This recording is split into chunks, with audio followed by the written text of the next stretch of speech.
IPL 2025 సీజన్లో భాగంగా Sunrisers Hyderabad, Mumbai Indians జట్ల మధ్య హైదరాబాద్లోని ఉప్పల్ స్టేడియంలో జరుగుతున్న మ్యాచ్ నెంబర్ 41లో టాస్ ఓడి తొలుత బ్యాటింగ్ చేపట్టినటువంటి సన్ రైజర్స్ హైదరాబాద్ జట్టు నిర్ణీత 20 ఓవర్లలో 8 వికెట్ల నష్టానికి 143 పరుగులు చేసింది. ఒక దశలో 13 పరుగులకే 4 వికెట్లు, 35 పరుగులకే 5 వికెట్లు కోల్పోయినటువంటి ఎస్ఆర్హెచ్ కనీసం 60-70 పరుగులైనా చేస్తుందా అని అనిపించింది. టాప్ ఆర్డర్ బ్యాటర్లు అందరూ కూడా దారుణంగా విఫలమై సింగిల్ డిజిట్లకే అవుట్ అయినటువంటి సమయంలో హెన్రిచ్ క్లాసెన్, అభినవ్ మనోహర్ వీరిద్దరూ కలిసి ఆదుకోవడంతో ఎస్ఆర్హెచ్ కాస్త గౌరవప్రదమైనటువంటి స్కోర్ను సాధించింది.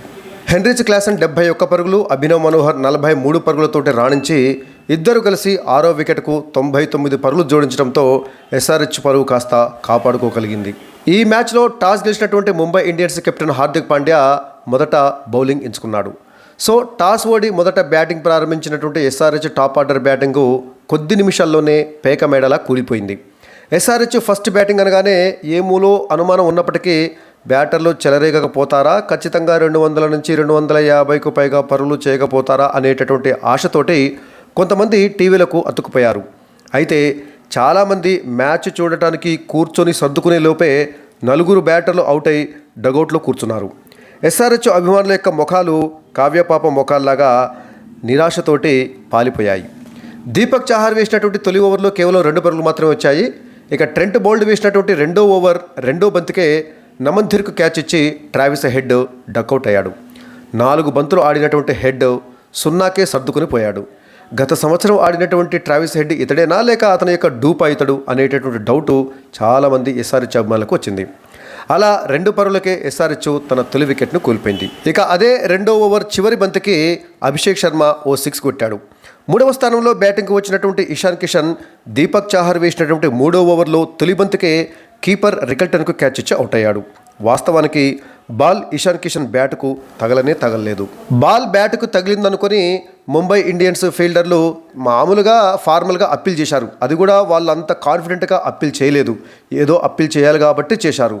ఎంపైరు అవుట్ ఇద్దామా వద్దా అనే డౌట్లో ఉండేసరికి అప్పటికే ఇషాన్ కిషన్ సర్దుకొని వెళ్ళిపోతుండు. ఎంపైర్కే ఆశ్చర్యమైంది. చివరికి తప్పనిసరి పరిస్థితుల్లో డౌట్ఫుల్గానే ఎంపైరు అవుట్ ఇవ్వక తప్పలేదు. ఎందుకంటే అప్పటికే ఇషాన్ కిషన్ సర్దుకొని వెళ్ళిపోతుండు. సో ఇషాన్ కిషన్ గబగబా డకౌట్ వైపు వెళ్ళిపోతుంటుంటే అసలు ఎంపైర్కే ఎందుకు పోతున్నాడా అని డౌట్ వచ్చేసింది. ఇక తప్పనిసరి పరిస్థితుల్లో ఎంపైరు చేయి పైకెత్తి అవుట్ ఇవ్వక తప్పలేదు. ఎందుకంటే అప్పటికే ఇషాన్ కిషన్ డగౌట్ వైపు వెళ్ళిపోతున్నాడు. సో ఆ తర్వాత చూసినట్లయితే ఆల్ట్రా ఎడ్జ్లో అసలు బాలు బ్యాటుకు తగలేదని స్పష్టంగా తేలిపోయింది. బ్యాటుకు బాలు తగిలిందో లేదో కూడా ఆలోచించకుండానే సోయి లేకుండా అర్జెంటు పని ఉన్నవాడిలా వెళ్ళిపోయాడు ఇషాన్ కిషన్. తొలి మ్యాచ్లో సెంచరీ కొట్టిన ఇషాన్ కిషన్ ఆ తర్వాత దారుణమైనటువంటి బ్యాటింగ్తో తేలిపోయాడు. కనీసం డబుల్ డిజిట్ను కూడా టచ్ చేయలేకపోతున్నాడు ఇషాన్ కిషన్. 4 బాల్స్ ఆడినటువంటి ఇషాన్ ఒక్కటంటే 1 పరుగు మాత్రమే చేసి ఇలా వచ్చి అలా వెళ్ళిపోయాడు. అలా 2 పరుగుల వద్ద తొలి వికెట్ని కోల్పోయినటువంటి ఎస్ఆర్హెచ్ 9 పరుగుల వద్ద 2వ వికెట్ను కోల్పోయింది. ఇక ట్రెంట్ బౌల్ట్ వేసినటువంటి 4వ ఓవర్లో విఘ్నేష్ పుతూర్కు క్యాచ్ ఇచ్చి మరో ఓపెనర్ అభిషేక్ శర్మ కూడా అవుట్ అయ్యాడు. 8 బాల్స్ ఆడినటువంటి అభిషేక్ శర్మ ఒక సిక్సర్ తోటి 8 పరుగులు చేసి అవుట్ అయ్యాడు. అలా 13 పరుగులకే ఎస్ఆర్హెచ్ 3 వికెట్లను కోల్పోయింది. ఇక దీపక్ చాహర్ వేసినటువంటి 5వ ఓవర్ తొలి బంతికే నితీష్ కుమార్ రెడ్డి శాంట్నర్కు క్యాచ్ ఇచ్చి అవుట్ అయ్యాడు. 6 బాల్స్ ఆడినటువంటి నితీష్ కుమార్ రెడ్డి కేవలం 2 పరుగులు మాత్రమే చేసి అవుట్ అయ్యాడు. ఈ సీజన్లో నితీష్ కుమార్ రెడ్డి కూడా దారుణంగా విఫలమవుతున్నాడు. వాస్తవానికి ఈ సీజన్లో ఎస్ఆర్హెచ్ దరిద్రానికి మొత్తం కారణం టాప్ ఆర్డర్ బ్యాటర్లే. అలా 13 పరుగులకే 4 కీలక వికెట్లు కోల్పోయినటువంటి ఎస్ఆర్హెచ్ దారుణమైనటువంటి స్థితిలోకి దిగజారిపోయింది. ఇక 5-6 స్థానాలలో బ్యాటింగ్కి వచ్చినటువంటి క్లాసెన్, అనికేత్ వర్మ కలిసి వీరిద్దరూ కాసేపు వికెట్ల పతనాన్ని అడ్డుకున్నారు. అది కూడా కాసేపే. 6 ఓవర్ల పవర్ ప్లే ముగిసేసరికల్లా ఎస్ఆర్హెచ్ 4 వికెట్ల నష్టానికి 24 పరుగులు మాత్రమే చేసింది.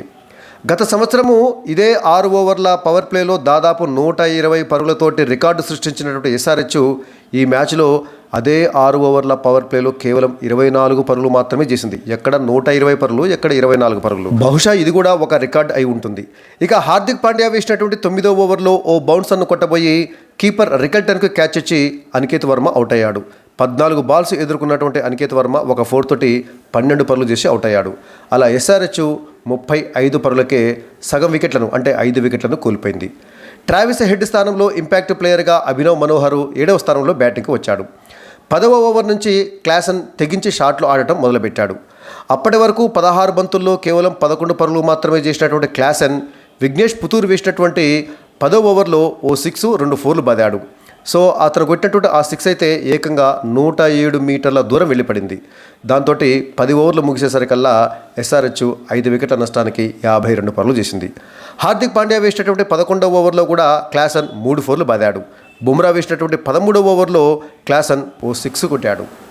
సో ఈ విధంగా హెన్రిచ్ క్లాసన్ ఓవైపు తెగించి భారీ షాట్లు ఆడుతుంటే మరోవైపు అభినవ్ మనోహర్ అతనికి చక్కటి సహకారం అందించాడు. ఈ క్రమంలో బౌల్ట్ వేసినటువంటి 15వ ఓవర్లో సింగిల్ తీసినటువంటి క్లాసన్ 34 బంతుల్లో తన హాఫ్ సెంచరీని పూర్తి చేసుకున్నాడు. క్లాసన్, అభినవ్ మనోహర్ వీరిద్దరు కలిసి క్రమంగా దూకుడు పెంచి స్కోరు వేగాన్ని క్రమంగా పెంచారు.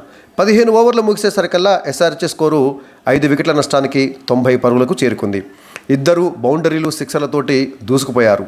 బుమ్రా వేసినటువంటి 17వ ఓవర్లో తొలి బంతికి అభినవ్ మనోహర్ కొట్టినటువంటి బౌండరీతో ఎస్ఆర్హెచ్ స్కోరు 100 పరుగులను దాటింది. ఓ దశలో 60-70 పరుగులు అయినా చేస్తుందా అని అనిపించినటువంటి దశలో మొత్తానికి 100 పరుగులు దాటింది. వీరిద్దరు కలిసి అద్భుతంగా బ్యాటింగ్ చేయడంతో 44 బంతుల్లో 9 4లు, 2 6లతోటి 71 పరుగులు చేసినటువంటి క్లాసన్ బుమ్రా వేసినటువంటి 19వ ఓవర్ చివరి బంతికి తిలక్ వర్మకు క్యాచ్ ఇచ్చి అవుట్ అయ్యాడు. సో ఆ విధంగా ఎస్ఆర్హెచ్ తన 6వ వికెట్ను కోల్పోయింది. ఒక దశలో అంటే 35 పరుగులకే 5 వికెట్లు కోల్పోయినటువంటి దశ నుంచి ఎస్ఆర్హెచ్ స్కోర్ను 134 వరకు లాక్కొచ్చారు వీరిద్దరు కలిసి.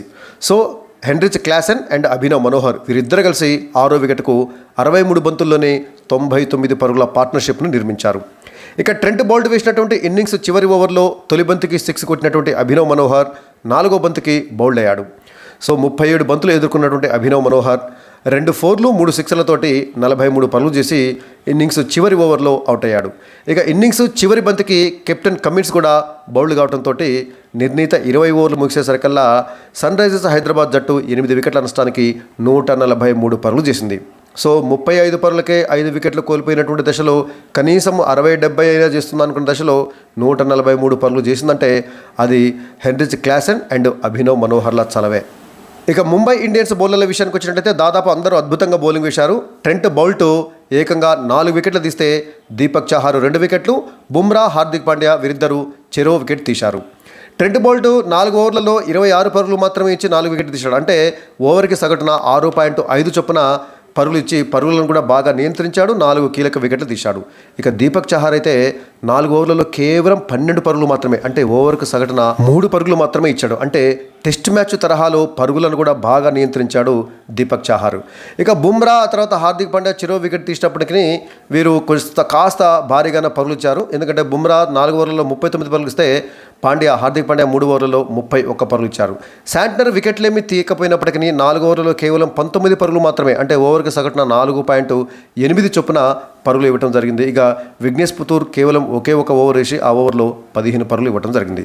సో మొత్తంగా ఈ మ్యాచ్లో ముంబై ఇండియన్స్ ముందు సన్ రైజర్స్ హైదరాబాద్ జట్టు 144 పరుగుల విజయ లక్ష్యాన్ని ఉంచింది.